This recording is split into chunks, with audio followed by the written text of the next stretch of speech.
Hello and welcome. Welcome to our third episode of Home as Modern Day Monastery. I am Deacon Bengochea and I'm so happy that you can join us in this third episode of our series of Home as Modern Day Monastery. Home as Modern Day Monastery is actually a spirituality for ordinary daily life at home, a spirituality for the family at home. In our first episode, we outlined what was the overarching concept of home as modern day monastery. And then in our second episode, we highlighted certain principles that we have to govern our home in order to make it as a modern day monastery. And if you were not able to have a look at those, I would like to suggest that you go back and within the channel and they are available there and you can have a look at them and then look at this episode or look at this episode now and then when you get a chance, look back on those. As I said, it is a spirituality for daily life at home for the family. Very often at home in the family, we find that the culture of the world enters into it. The culture of modern day world. And therefore the home can become very antagonistic, argumentative, lonely. Sometimes the children go off by themselves. They're all on their device. And then it is very difficult for members of the family to get together, even for a meal, a family meal. We believe that while social media and the modern day media can be a force for good, like what we are hoping to achieve with this series, it can also be a vehicle where foreign culture that is not a Christian culture that is very modern world, can enter into our homes and make our homes, instead of places of harmony, a well-lighted place of contentment, of peace, it can actually turn into a battle zone. We believe that if you follow basically the principles that we outlined in episode 2, you can convert your home into more of what we can describe as a harmonious Christian home, a home where a family lives in harmony and joy with each other. I welcome you to join us on this journey. We believe this concept can have three basic outcomes. The first one, it can lead to individual, integral human development for each member of the family. Secondly, we believe it can lead to prosperity for the family. And thirdly, we believe it can improve the physical surroundings of the home. Today's episode, we will deal with that first outcome, and we will draw some of those principles that we highlighted in episode 2 and see how they apply to this particular outcome that we are hoping to achieve, which is integral human development of each member of the family. To be human is to be in a process of continuous integral human development. What do we mean by that? We mean that to be human, you are constantly going through stages of development from birth to death. And it is integral because it is multifaceted, working in harmony. So therefore, what are the facets of the human person? We can understand the facets of the human person as mental, as physical, emotional, psychological, and probably most of all spiritual. Very often in today's world, much of the media stresses a, a singular focus on development. So, therefore, it is only about the physical, or it is only about the intellectual, getting money, getting strong, getting muscles. But actually, human development requires that all facets of the human person be developed. Otherwise, the person develops lopsidedly. And if each member of the family is not developing and is not appreciative of the other's stages, then we can have a lot of animosity in the home. As humans, we can say we pass through stages of growth and human development. We think of the preschool toddler whose sole focus is on mommy and daddy, my mummy. And then that toddler has to go off into primary school. And that requires a letting go of mommy, to form new friends.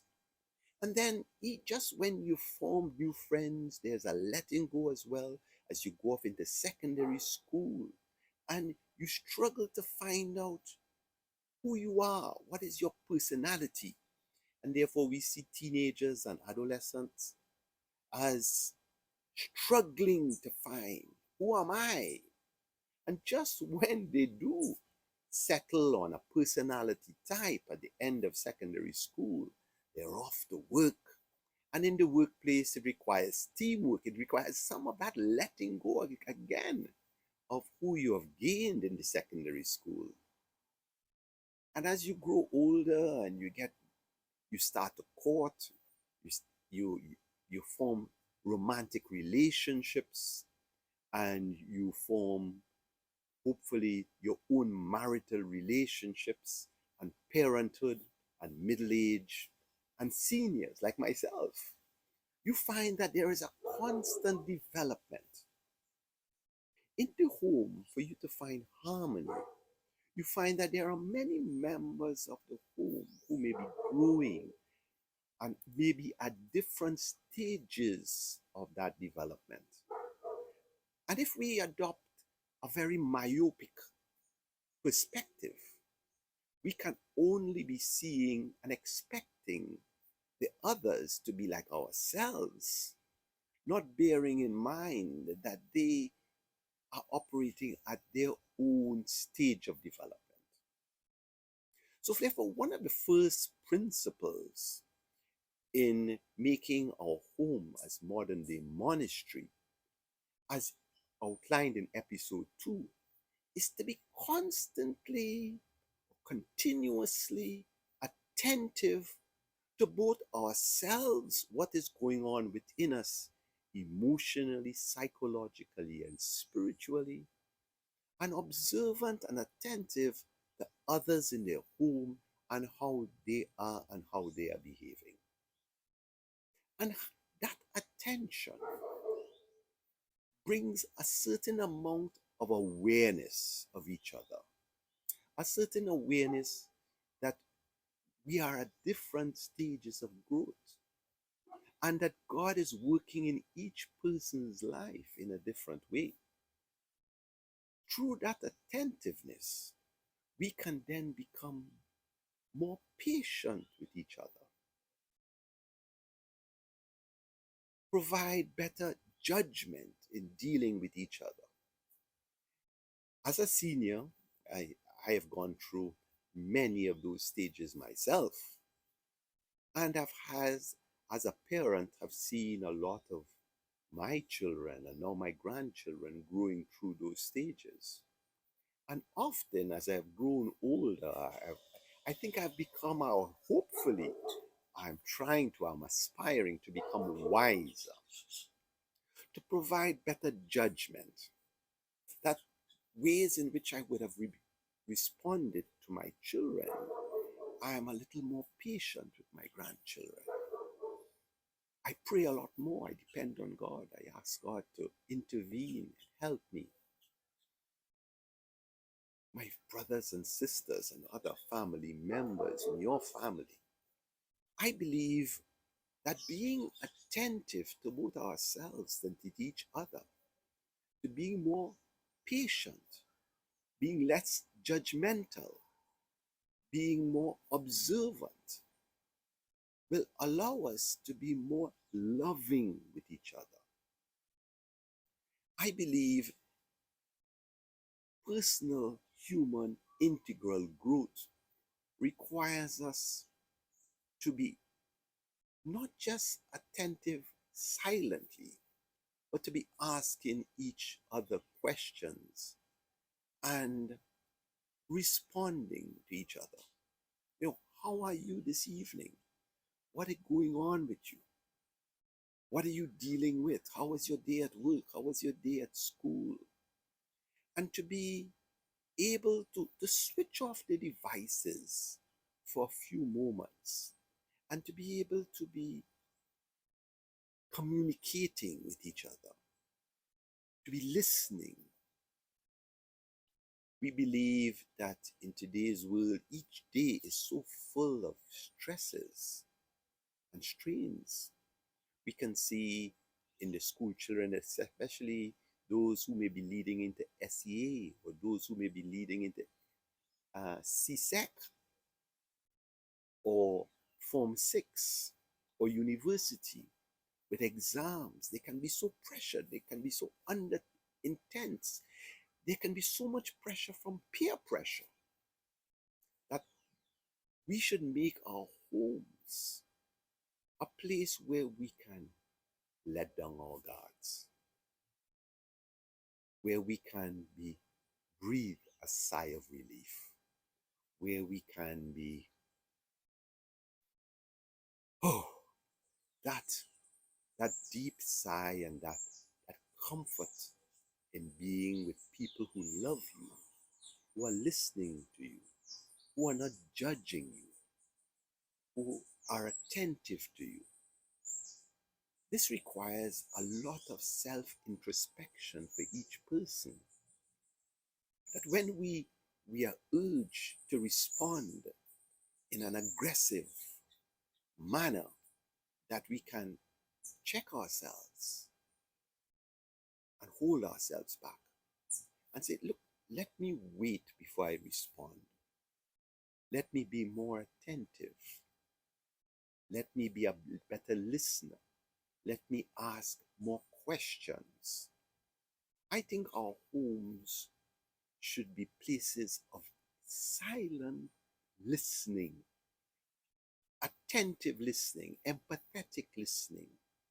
And to do this, we must be willing to ask each other questions instead of quickly pronouncing judgments. I believe it requires us quietly asking, how are you? What are you dealing with? How was your day? Brothers and sisters, our one of our principles in making home as modern day monastery is the attentiveness to each other, the attentiveness to our surroundings, the attentiveness to ourselves. And we believe that if we practice more attention, we can bring about greater respect and harmony in our homes.